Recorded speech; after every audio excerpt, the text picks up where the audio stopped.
Hello, I'm Brant Couch. Welcome to Cyber Wars on the Rural Frontlines. A survivor tells their tale. If you're anything like me, you have a bit of webinar or slideshow fatigue by this stage in the pandemic. So let me start by telling you what this presentation is not about before I tell you what it is about. This is not a couple of so-called experts droning on about the already well-known problem of cybercrime. And this is not a sales pitch to frighten you into buying some product or service. This is, however, straight from a CEO of a Malcolm Baldrige Award-winning community hospital, who I had the chance of interviewing and sharing her story for a smaller audience this fall. I've also invited in a cyber risk management expert to respond to that CEO's comments and provide real-life, tangible, and practical ideas and stories from other hospitals around the country. So if this sounds like you've clicked on the right presentation, right conversation, then we're glad you're here. Here's the proverbial disclaimer that says none of us are lawyers, so don't sue us if our advice is taken the wrong way, blah, blah, blah. I'm your moderator today, and as the CEO of HealthSure, I have the privilege of running the Rural Hospital Insurance of America program for NRHA.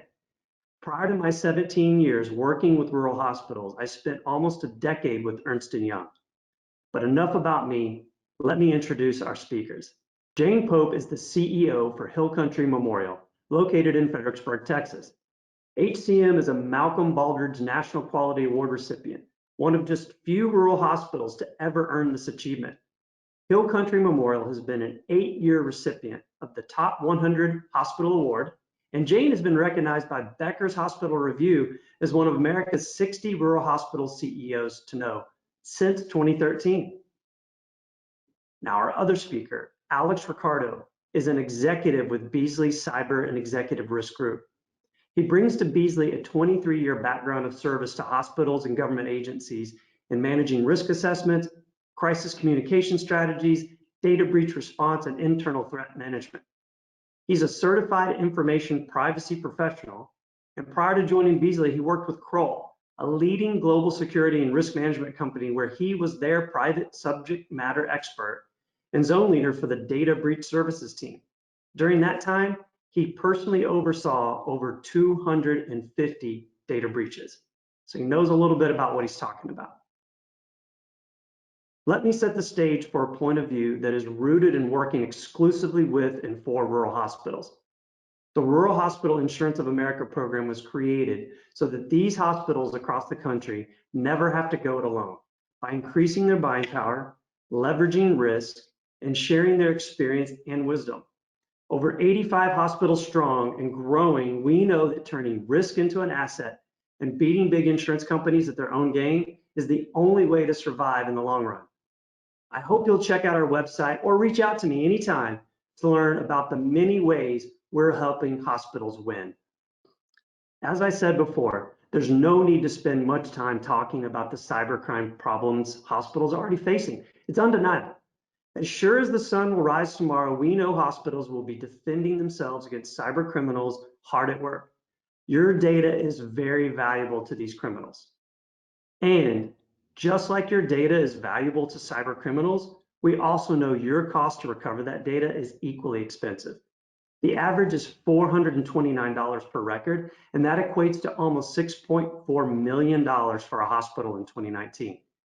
Now, we know those are not just rural hospitals, but consider this, even if that number were half, we do know that most rural hospitals are underinsured and therefore have a completely unfunded liability at this very moment.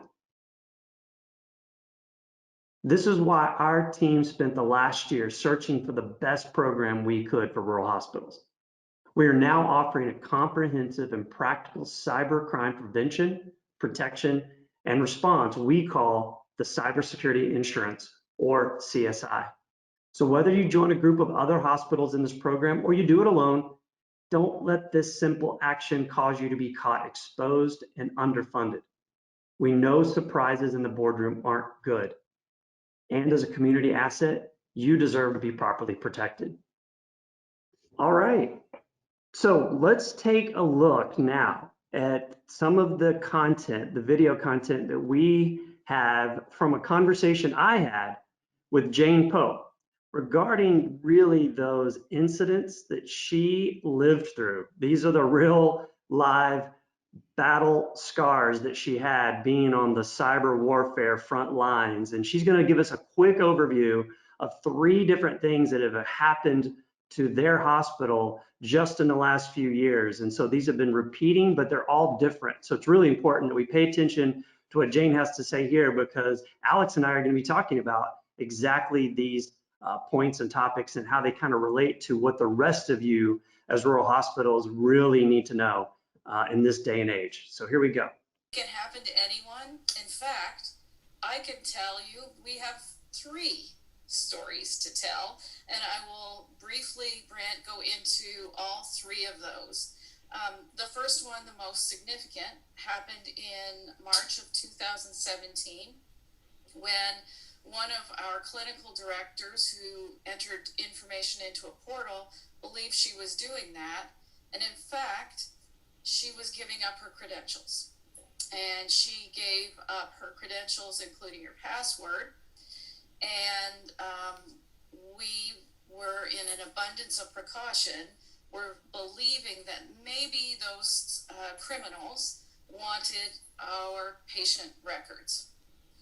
We really believed that they were creating invoices because that's what we saw over the 4 hours that we were unaware that the criminals were in. And luckily we didn't pay any of all of those invoices, but we did have some negative financial outcomes. And I'll tell you, we bought the insurance that year, and I didn't intend on testing Brant and Barry to see if it was really a good product, and that we just thought we would be a victim of cybersecurity. However, I will tell you, buying that insurance was the only positive out of that because it helped us navigate through that. As a result of us believing and taking the utmost precaution, we decided to report ourselves and full disclosure to our patients. And we needed to use attorneys that the insurance product helped us access and that gave us that expertise. And so that was the first, and they did not ever access any patient records, but again, in abundance of caution, we made sure we reported it as if they had attempted. The second one, March is our month. It was 2 years later, in March of 2019, one of our accounts payable clerks received a bogus email from our chief financial officer asking that accounts payable clerk to pay an invoice to an attorney. Not an attorney we had a relationship with, but if you went and Googled the attorney, the firm, you could see that that was a real firm.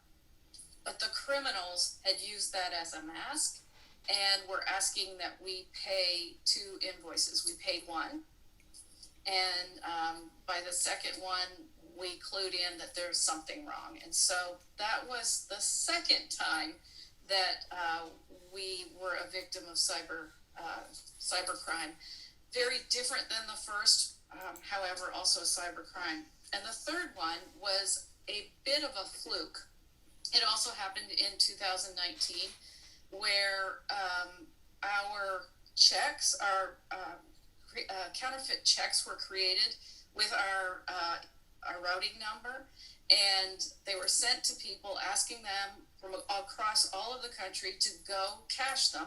And if they cashed them, they would get to keep half the money. And so we were not out any money in that because we got onto that quickly, but it's just another signal of what people will use in your financial data within your organizations to access funds. And so those are the 3 times that we've been hit. The front door wasn't wide open and our IT system wasn't wide open. In fact, one of the frustrating parts about this is we had just done some intensive education with our team around looking for a phishing email, and then we got hit. And so what I would say, and what I will continue to say, is our first line of defense is our team, and focusing on that education was critical. We had firewalls, we were ensuring that we were checking everything, with the account payable clerk, we had a policy where what was required, and we'd done some education around that cybersecurity as well, and we fell into a trap, and they're really, really tricky, and they can catch you. And so one of the lessons we've learned that I'll probably talk about later is what we've learned as a result of that, and that we have to always be one step ahead of that. All right. Well, that's, man, Alex, staying one step ahead of cyber criminals, how likely is that any of us, little old us rural hospitals out there, could ever imagine how we're going to stay one step ahead of the criminals?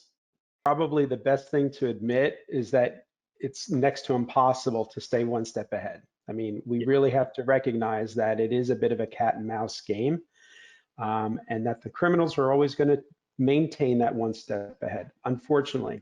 But what's the best thing that an organization can do is at least make sure they have the right security layers and the right education and the right preventative measures in place to hopefully minimize the kind of an impact that an attacker or a fraudulent individual can do. So even from some of the things we just heard, phishing is a very common cause of these types of cyber risks. Phishing is in fact the #2 cause that we see at Beasley. And one of the things that listening to the testimony, I mean, the kinds of phishing scams that you do see, many of them can be identified just by simply identifying that the email or the scam came from the outside. And so many folks on our webinar here might have recognized that even in some of their day-to-day communications, some of the companies they deal with or the people they interact with probably have at the top of the email in big red letters a warning saying external email, proceed with caution. That's essentially a sender policy framework rule. Let's throw away the fancy term. It's just an email rule, an email filtering rule. And what those rules do in conjunction with training is you're now educating employees to say, hey, this is an actual email coming from the outside.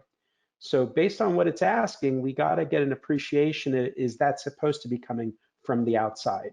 So one example was around the fraudulent invoice paying that invoice that had been email that looked like the CFO.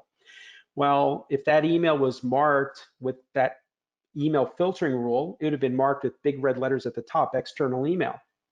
But now the accounts payable person is like, well, wait a minute, this is our CFO. Well, the CFO is an employee like I am, they're internal. Why is it marked as an external email? That there is the tip off. It's, wow, I can now determine, wow, the CFO asked me to wire money, but it's marked as an external email. Something doesn't add up. And so that one simple rule we have seen at Beasley effectively drop a lot of the fraudulent wire instruction fraud that your client was just presenting today. Wow, I've seen that. I've literally noticed that from other companies that send us stuff and seen it, but I didn't know that it was as simple as just making up a rule. That's pretty cool. Yeah, and the issue with like the fraudulent wire instruction fraud is that it is a voluntary act, as it's called in insurance, meaning, unfortunately, their accounts payable person voluntarily sent the funds out. And so by doing so, that would be able to be triggered under a cyber policy. Whereas her third example with fraudulent checks, that is what's known as an involuntary transfer of funds.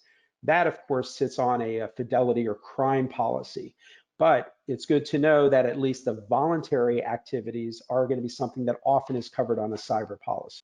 Yeah, and as we go through this conversation today, obviously we're going to talk about these real life examples, what you just talked about, making an email rule, some really simple tips that you're going to give, Alex. I know because I've heard you talk about this before, but we're also going to relate it to insurance because that's obviously what we do, and that's part of the whole solution. There's not one bullet to sort of solve all this. We have to take a multi-pronged approach. And so I want to go back to what you said, phishing emails being kind of the #2 you've got a slide here called "Where's the Risk?" I just thought you could speak to this real quick. Yeah, so business email compromise is more of an official category we use in the cyber industry, but it includes phishing emails. So all of these scammed emails and all the scam tactics of different types of emails that are fraudulent in nature. And there's a whole different set of flavors. So some are going to be like Jane described, where it's about sending a request to wire funds. That could be a scam. Other scams might include having you wanting to click on something. So I'm sure many of the attendees on the webinar may have during the holiday season received fake emails from Amazon saying, hey, your order is delayed. Click on the link to see the latest status on your Amazon order. Or your FedEx package is being delayed. Click on the link to get an update. Well, in many instances, those could be fraudulent email scams, phishing scams, but now causing you to click on something that might likely install malware on your desktop or your laptop. So the objective is always going to be some kind of fraudulent activity, but the type of activity may vary. It may be asking for money, it may be asking to click on something, or it may even be asking you for information. So it all varies, but nonetheless, it all goes under this category of business email compromise. And at Beasley, just by the metrics you see here, we have seen a little bit of a drop last year, but that is mostly going to be attributed to a lot of the education programs companies are putting into place to educate and inform their user base on how to spot scammed emails, how to spot fraudulent requests, things like that. And so for that reason, the training is really important. And not only to help educate your employees to reduce the frequency of having these issues, it's actually, believe it or not, it helps reduce your regulatory liability. One of the things we've come to learn at Beasley is that when these cyber incidents happen, and if it does trigger the attention of a regulator like OCR or an attorney general, one of the very first things they often ask in their investigation is they want you to show evidence of training your employees. They want to see what kind of education programs you've put into place. So whether you test your employees with spear phishing or fake phishing emails to see if they fall for scams, or you do e-learning courses, any kind of education, those are the things that can help reduce this frequency. I'm really glad you're bringing that up because in just a few minutes, we're going to watch a quick video from Jane where she talks exactly about this very topic. Okay. I think what would be, there's no doubt that if you're a hospital executive, you would have to have been living under a rock the last 5 years to not know that healthcare is under a threat. The landscape has really gotten bad. And so I don't think we need to spend a lot of time on this, but maybe you could you've got a couple of slides here I think are really great that give us that paint the picture. And what I like is this is not coming from just some Poneman report or some IBM or Deloitte study. This is actually Beasley's direct experience because you guys are on the front side of these attacks and these incidents, but you're also on the back side. You have to help pay for claims and reimburse. So this is real life stuff for you guys. So I thought maybe you could talk just a little bit about what you're seeing, kind of coming from your own perspective on how much of this is really coming across your desk. Yeah, so obviously we're not going to go through, I don't need to go year by year because our audience can see the metrics here, but this gives you a sense of the number of incidents, at least that Beasley deals with. And so that also demonstrates the breadth of experience, but more importantly, the breadth of the different types of scenarios and risks that happen that we have seen. And it's interesting, almost every day we always say, oh my gosh, we saw it all, and tomorrow we see something new. So this definitely shows you that this is a very active type of risk. It's something that we definitely see quite often. Even at the metric at the very bottom there, the 15,000 incidents since 2009, that was at the beginning of the year. If it gives you any basis, we're already almost at 20,000 here at almost near the end of the year. So again, it's a lot of these kinds of situations we see as it pertains to healthcare. Healthcare, and hate to say it, leads the pack. It is our number one industry vertical in terms of the kinds of risks that we deal with in cyber. What we have here is just to point out that, and especially in healthcare, they can relate to this. Not all cyber risk is cyber related. I'm actually, to be very candid, I'm not a fan of calling this insurance cyber liability. I'd rather hear us call it privacy liability or data liability. So Yeah. not a huge number, but we still see some physical record loss. So like in Yeah. healthcare, I'm sure a lot of your attendees today have had patient face sheets go to the wrong patient. That's something like a no-brainer that happens very frequently. That is a kind of risk that would still be deemed as a cyber risk, surprisingly, on a cyber policy. And then we still see human error, which is broken business practices. So, we're all human. We're going to make mistakes. We're not perfect. So will a fax go to the wrong fax number, or an email to the wrong email address? Or would an IT administrator maybe accidentally misconfigure a firewall and result in a cyber risk? Absolutely. But that is some portion of risk that we still have to recognize is there. And then very important is about a fifth of the incidents we deal with are caused by a business associate. So as we all know, OCR may still put some attention to a business associate since the omnibus final rule. However, the legal burden of an incident, especially if it's privacy related, does still sit with the covered entity. So a fifth of the risks we see are not even at the hands of the hospital. It's at the business associate, but yet the burden comes back to them. Yeah, we say all the time to our hospitals, you can't outsource liability. You can outsource a lot of the functions, but you can't outsource the risk in these cases. So Very true. it's very eye-opening, I think, when people start to tell us, I hear all the time, well, we've outsourced that to another firm, so that's their problem. And as much as I wish that we could do that and we could wave a magic wand and get rid of all that liability, we just can't. And these next few slides, I want to run through them a little bit quick, but I'm very interested in the blue box in the middle. And so can you, Sure. I'm going to I'll advance these as we go, but maybe you could talk why that's on there and why it kind of sticks out a bit. Yeah, so it's interesting. Here we are now in November of 2020. More or less here in the US, we've started to see the surgence of COVID probably around February timeframe. So for lack of an argument, I mean, we've seen almost a full year of COVID, if you will. And one of the things we definitely have seen is that certain types of risk have definitely been elevated during this COVID period. And with some thought, we started to realize that a lot of it was attributed, believe it or not, to remote working environments. So of course, with COVID and lockdowns in different parts of the country, we started to see organizations shift some of their workforce to work from home.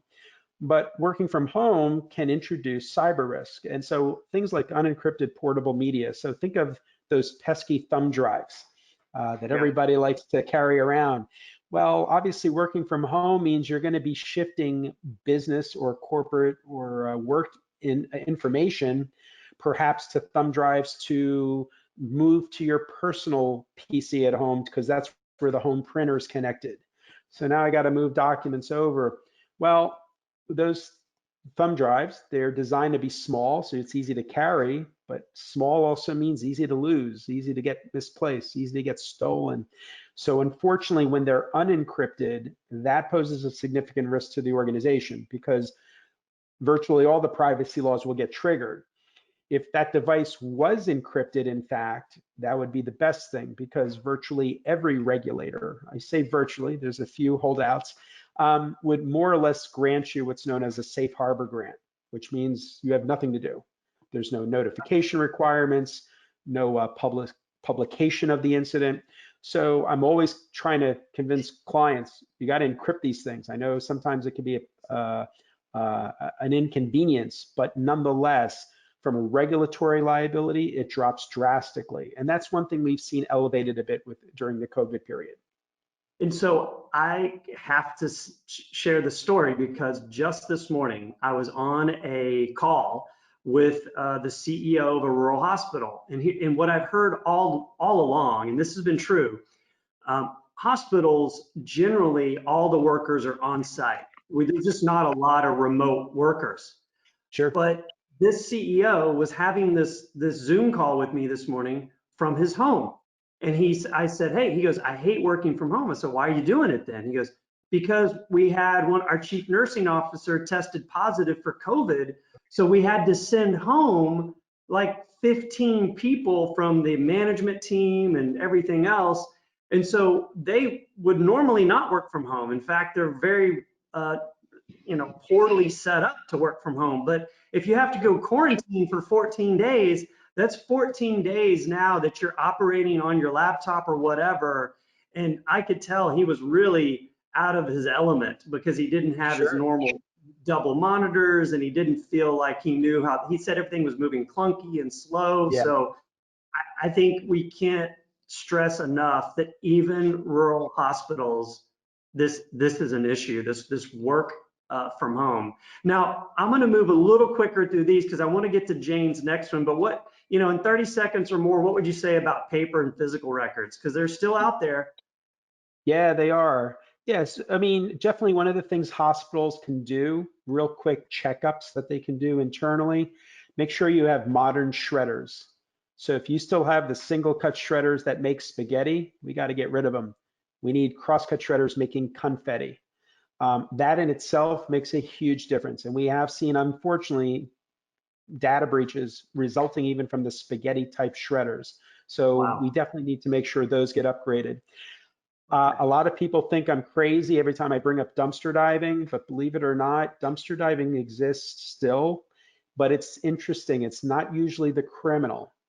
The usual dumpster diver is usually an investigative journalist or it's a regulator. We've actually seen staff of attorneys general offices that will actually do that. So again, be mindful of how you're disposing of your physical records and the like. File cabinets, if you're going to downsize or there's a merger acquisition going on with your hospital, usually there's excess office equipment. You want to check the contents before you sell or donate those things to charity. Always don't lose sight. Unfortunately, hurricanes, earthquakes, tornadoes happen. When they do, buildings get destroyed and paper records are in the parking lot across the fields. That's still a breach. That's still a privacy issue. And I Yeah. always still bring up x-rays, so I'm sure a lot of the attendees will know of this. We still see physical social engineering occurring where criminals will come to a hospital with a fake uniform and badge, and they'll say, I'm here to pick up the old black and white x-rays for disposal. And what happens is they'll steal them by the thousands. They have zero interest in doing any kind of identity theft or fraud. They just want the film. So x-ray film has a high silver content. So they're stealing it because you can melt x-rays and extract the silver. However, a hospital, a covered entity under HIPAA, when they go through the compromise assessment, they come to realize they still have a reportable incident and it has nothing to do with fraud. It's just the film. And that can be very costly. So again, these are some of the physical record issues we definitely are seeing within the healthcare space. Very interesting. Those are some that I had not thought of. All right, so I think we've got a clip from Jane now, so she'll talk to us a little bit about sort of the phishing emails and some of the auditing. So let's hear what she has to say. Had an audit since. We actually have worked with Texas Hospital Association that has recommended a few firms to us. We're in the process of another audit. We're really trying to be as proactive in this as possible. Not comfortable saying we're not at the decision point about which firm we're going to go with at this point for this one, but we continue to dig deeper and deeper, and when we get to what did we do as a result, I've got pages of what we did as a result. Like Brant said earlier, we weren't doing nothing before, but we really continue to sharpen that pencil. Mandatory education every year, so that's a part of it. We do send out phishing emails every quarter. I do a message to our team every morning, a huddle message. We've included cybersecurity in that. Any of the report to phishing, and we have a website, report to phishing. So I send all of the attempt fish I get to that. Everyone is asked to send to that. Then our IT director takes those ones that are most common or the ones that look like they could catch people, and posts an email to all of our staff asking them to read that and be on the lookout for those. And so those have really increased the awareness with the team. I was eager, Alex, to quickly get your thoughts about, hiring these, I'll call them third-party vendors, or these services that'll come in and do, employee testing and, use it as a way. And sometimes it's punitive, I've heard. Like, if one employee clicks on 3 different phishing emails over the course of time, I mean, that could even be a terminable offense because they're really opening up the hospital. So maybe we start there. What's your just 2 cents on these third-party organizations?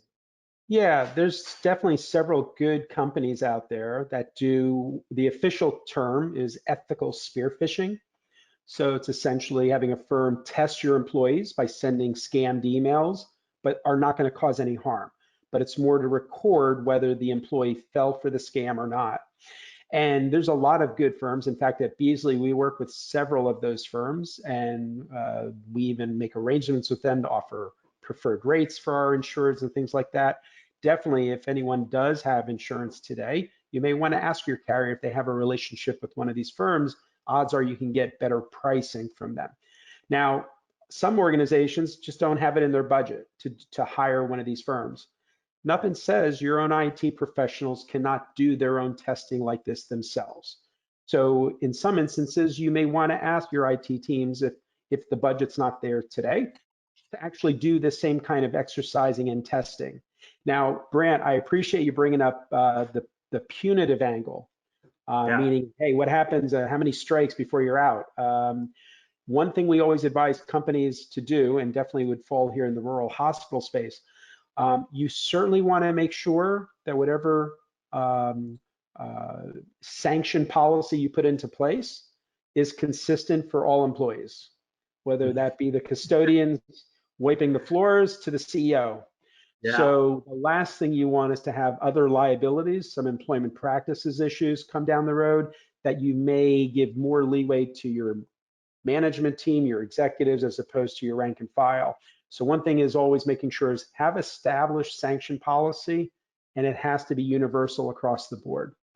Oh yeah, I can see where you're going with that. That could be that's some shark infested waters to wade into there. Okay, so the Sure. last thing she talked about was she started doing this, kind of huddle where they actually, I can imagine that for a hospital, for a CEO to talk about what's going on through an email or a huddle with all the directors and the team, they're going to talk about, obviously these days are talking about COVID. They're going to talk about risk, quality, safety, patient satisfaction, all that. But now she's put cyber risk and incidents as something that's on her dashboard. I mean, Yeah. I assume you agree with this viewpoint, but what are you seeing and hearing out there in terms of the awareness? Like that's what she used the word. How we got to Yeah. keep reminding our people. So what are you hearing as a best practice on how to do that? Yeah. So there's a saying, you got to have a gimmick. And you know what? Gimmicks can be corny. They may be like sophomorish, but they work. And so one of the things we see with a lot of companies and a lot of organizations is they build out a gimmick. And to give you some examples, so very much like Jane talked about her huddle message. Well, we've had some hospitals, they came up with a mascot. They have a mascot with posters and logos around the hospital with this mascot, all around privacy. There's one hospital that we have as a client, their slogan is Zippa for HIPAA. So they came up with this little gimmick. Another hospital took on a different approach. Their privacy and compliance officer decided in her capacity, she was going to create these Post-it notes that literally say HIPAA hotspot. And her job throughout the day would walk around, and if she saw a workstation unattended that wasn't locked up, somebody went to lunch, she would stick it on there. It would sort of be that little passive aggressive warning to say, hey, next time you're going to get more than just a little Post-it note. It dropped, the amount of those occurrences dropped drastically within 60 days. Oh, So wow. whatever kind of gimmick you can come up with, go for it. Don't worry about people, making some Yeah. jest about it or whatever. If it works to help bring that awareness factor, I'm all for it. So this is where I want to dive into an area that Jane doesn't specifically talk about. And obviously broken business practices, clearly that you can speak to that, but we're going to talk about ransomware just for a few minutes, and we've got a few slides to talk about that. Mhm. But the reason I say this is great segue into what you're talking about is a little gimmicky, a little extra diligence, throwing it into the huddle, having a mascot. If that can save your hospital down the road from having to pay, Russian hackers $1 million, then I would think most hospital CEOs and especially their CFOs would say, let's get as gimmicky as we need to, because this hospital cannot afford to pay cyber terrorists and hackers $1 million or $500,000. So I'll say that to then just say anything else on the unintended disclosure, broken business practices before we get into ransomware. Oh yeah, I like that. That Zippa for HIPAA. That's HIPAA for pretty HIPAA. what we're talking about. Well, okay, let's just take a quick lap around the block here and talk about ransomware. And this is such a big deal. It used to be considered such a that'll never happen to me, but we literally on the same presentation that we recorded, I did for the National Rural Health Association and the Texas Organization of Rural Community Hospitals with Jane, one of the other panelists had explained really their issue, and it was they admitted it, and he said it was painful to even admit it on a webinar, but it was $750,000 to get the unencryption key. So it's real. It's really happening. So what would you want to just kind of drive home on this front?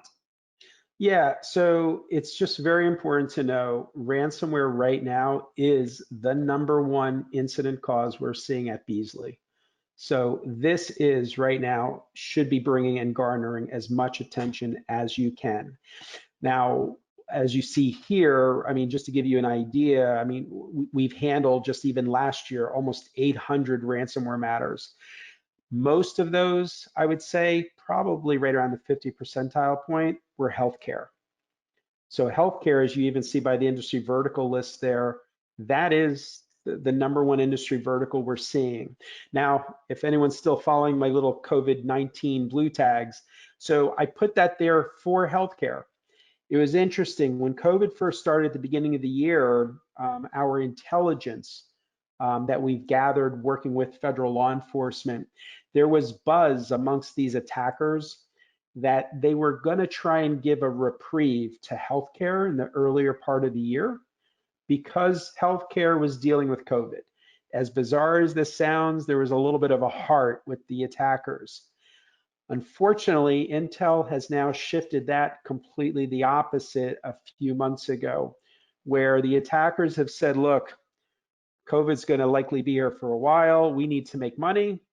We're going to go after healthcare because unfortunately, if they're dealing with COVID and we lock them up, they'll probably pay us sooner because they got to deal with people that are unfortunately in a dire position. So unfortunately, the shift, it's like a roller coaster ride. We've now seen a heightened amount of attacks in healthcare with ransomware. Let me jump in with that comment. I'm probably some hospital executives that are throwing their laptop across the room right now. I mean, that makes my blood boil to think that the hackers will now shift their focus back onto healthcare, knowing that these hospitals are preoccupied with a COVID surge or a COVID problem. It's just very frustrating to even think that that's going on. But you guys would know Complete. better than most of us because you're on the front line seeing this every day. Yeah. The other thing just to keep in mind is that the majority of the ransomware matters we see at Beasley are actually falling on smaller, medium-sized organizations.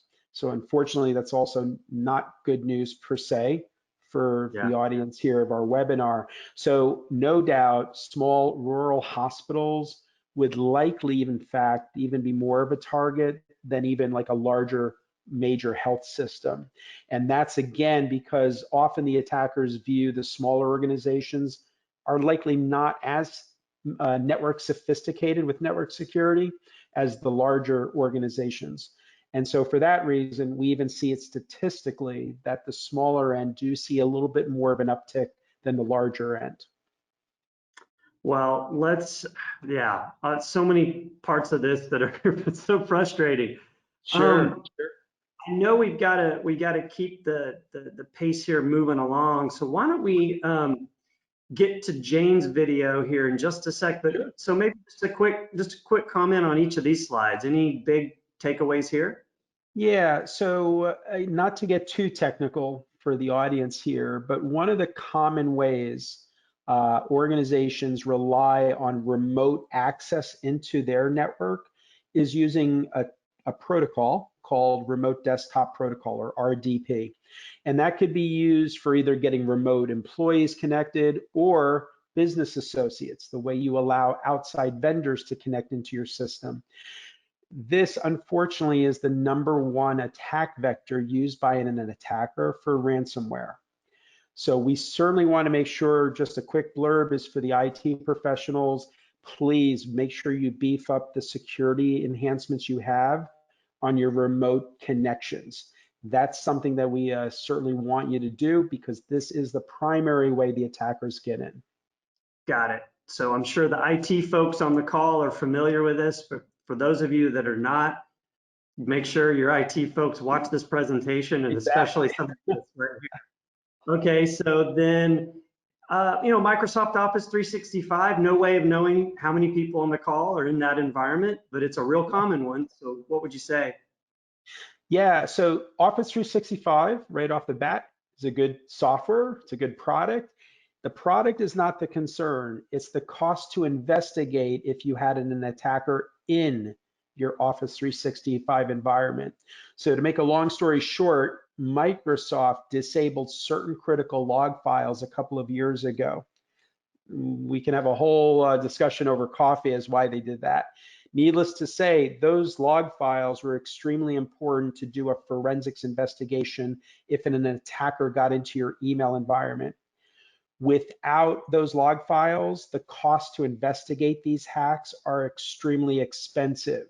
So if you were to advance to the next slide for me, Brant, we'll just show you some quick numbers, and these are Beasley's claims examples, where just use the first one where it's a 70 inbox compromise. That's like a 70 person, 70 employee company. The forensics investigation cost was $2 million. And then at the end of that, we still had a breach of 83,000 people. The cost of the breach side is actually, quite frankly, not anything that would cause me to lose sleep. But the $2 million price tag to investigate that does. That's a substantial amount. And so for anyone on our in our audience that is using Office 365, the best advice I can give you, and this is a little technical term, give it to your IT folks, you want to use multi-factor authentication, or MFA. And most people on our call, you probably use MFA today and you're not even aware of it. So when you probably go onto your online banking and maybe you log in and enter the password you memorized, maybe you have it configured that after you enter your password, you get a 6-digit PIN on your cell phone that you have to enter as well. Well, Yep. that 6-digit PIN is the second factor.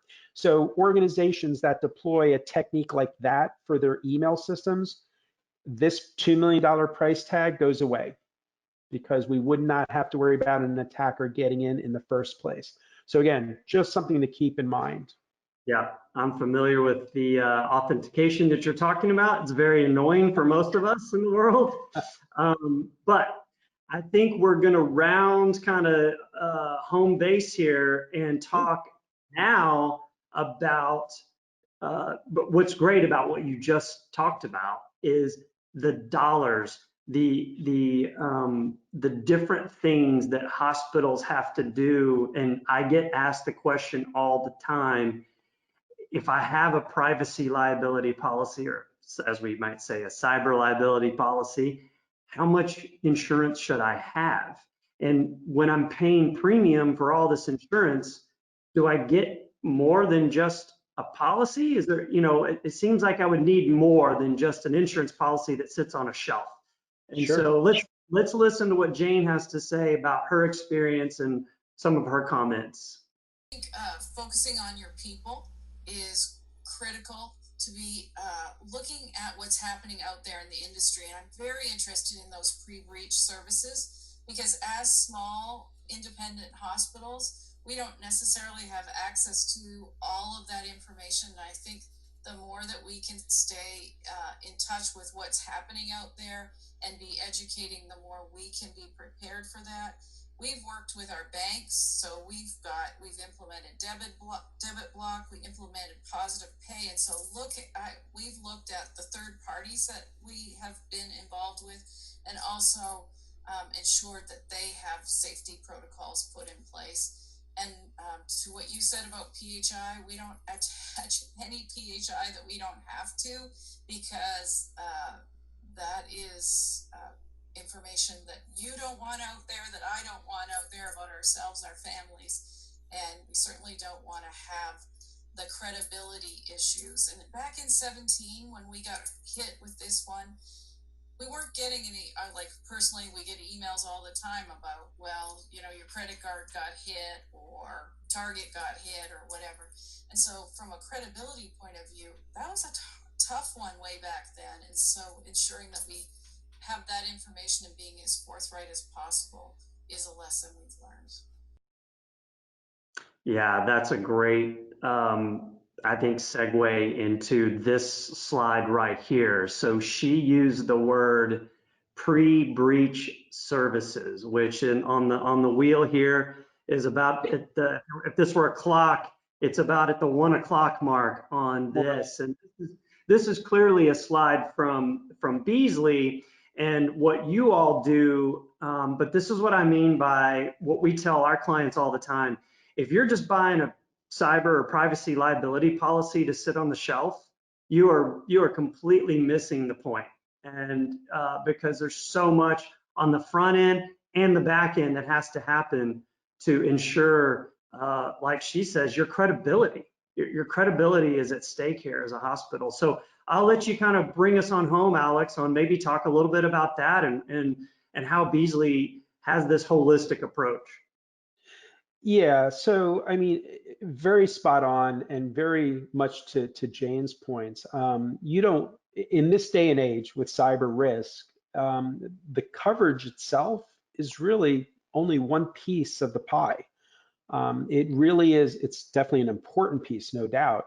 But as you can see, there's a lot of moving parts when a cyber risk happens, and an organization to prepare for that, there's a lot of effort and investment, not only of dollars, but of time in order to be better positioned to deal with that risk if and when it happens. And so clearly, as Jane mentioned, not everyone's going to have the deep pockets, and there's a lot of cost and investment to that. However, there are cyber insurance products that do include a multitude of services that you should be looking at and considering, because they're not just meant to be on the side or ancillary or with a free included type offering. Many of them are really valuable resources to help you build out those initiatives up front. So, and I'm sorry for the shameful plug, but yeah, this is Beasley's approach to that model, where it's not just the coverage, but it does include a variety of things like workshops, which is educational sessions working with the executive team at a hospital, for example. It includes risk management services, so putting together incident plans or putting together marketing awareness initiatives that we were talking about earlier. And then ultimately having the coverage, of course, that's really important. But again, it's this holistic approach that there's consultants, there's experts, there's materials to help the organization put in my opinion, the best defensible position up front. So knock on wood, it doesn't happen. But when the inevitable may happen, you're now in a much, much far better position to deal with the risk and hopefully have a favorable outcome at the end. Absolutely. This is something that we have even learned kind of the hard way over the years, because it's our job to analyze the different insurance companies and the different policies that they provide. And we're constantly stacking them up against each other. And you really, when you talk about that first party risk and the way the coverage and the form is written, you start to see a lot of similarities where we got very interested in the Beasley 360 approach is that's the least of the worry really for the hospitals in this day to day. It's who is going to help me prepare for the worst, and when and if and when it happens, who's going to help me really manage that, and what are some of the little tips and tricks. I mean, some of the stuff you've already talked about today, I think is great. I mean, just having that information, it's not about just the insurance. It is about the whole approach. And so I thought it might be cool, this last slide here, maybe you could just finish us out. What are some of your just quick tips, ideas, things that people, maybe terminology we should think about differently, maybe something like that, so we can give the audience a few nuggets of wisdom before we wrap up. Yeah, the very last bit of advice I leave with folks all the time, something as simple as Brant pointed out very appropriately, a terminology concern. The word breach. I'm encouraging everyone here on our call and on the webinar, stop using that word. As we often say internally at Beasley, we want you to stop using the B word. The word breach has legal significance in all the privacy laws virtually around the globe. And using that term either inappropriately, incorrectly, or even prematurely, and memorializing it in something that might be subject to discovery by a regulator can actually come back and raise your risk. So we're always advising clients, do not memorialize the word breach in emails, text messages, written memos, voicemail files. Even though you might think you have privilege, let's not assume we have a 100% rock solid privilege argument on anything. It's best to avoid the term. And information security professionals have taught me well over the years, and they like to use the term incident or event or situation. And so I encourage the folks here on the call to also keep that in mind. You know, lost laptop incident, a ransomware situation. These are the correct ways to define it, and leave the B word for the attorneys. The attorneys know when to use it. They know when it's best to use it. So let's for ourselves, we'll use more safer terms, if you will. Got it. That's a great advice. So ditch the B word and go with the I word, the incident word. So that's perfect. That's perfect. Well, Alex, I want to say thank you so much for taking the time out to chat with me, to comment on everything that happened at Hill Country Memorial. Obviously, I want to thank Jane for doing that webinar with me a few months ago. We're really sort of milking that content. It's just so important that we communicate and we collaborate with each other on these kinds of issues, because as a hospital community, we have to really get it into our heads. We can never go it alone. We can never go it alone. We have to have the right partners. We have to collaborate, and we have to really kind of watch out for each other, because times are tough, and this is not going away. So we really appreciate you, Alex, once again, and to our audience and folks that chimed in today and are logged in today. Thanks so much.